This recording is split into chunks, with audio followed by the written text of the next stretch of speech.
These are the best possible competitive settings for you to use in Fortnite Season 2. They will boost your FPS, give you less input delay, and will also give you a ton of secret advantages that will turn you into a pro. Now for this first thing, you're just going to want to come into your video settings, and as you can see at the top, just make sure that it's on full screen. Then for resolution, just have it on 1920 by 1080. And for the frame rate limit, have it one more above your monitor's refresh rate, or if you have a 240 or 360Hz monitor, just set it to that. Then for your brightness, it's 100% up to you, but 100% seems to work the best.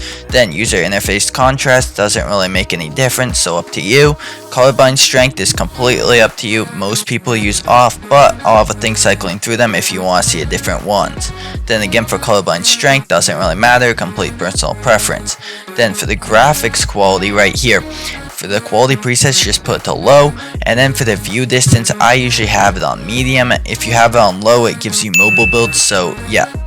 Then for shadows, just put them off, anti-aliasing off, textures off, both these off. The thing I would put on is effects, and I put them to high because that makes it so that your GPU uses more storage and overall gives you more FPS. Then for post-processing, just put it to low, and for your advanced graphics, just put VSync off, motion blur off, show FPS is up to you. Rendering mode, performance mode gives you the most FPS. Allow multi-thread rendering, turn this on if you have a good computer. If you don't have a good computer, put it to off. Use CPU crash debugging, this just drops your FPS, and latency markers drops your FPS massively. And then reflex low latency, just put to off, or put it to on plus boost for lowest latency.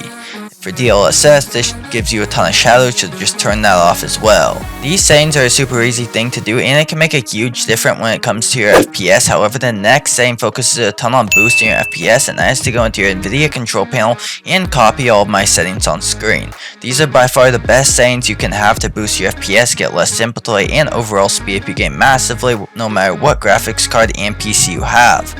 Now, this was the first step, but if you're actually serious about boosting your FPS massively, you're going to need to watch this video next.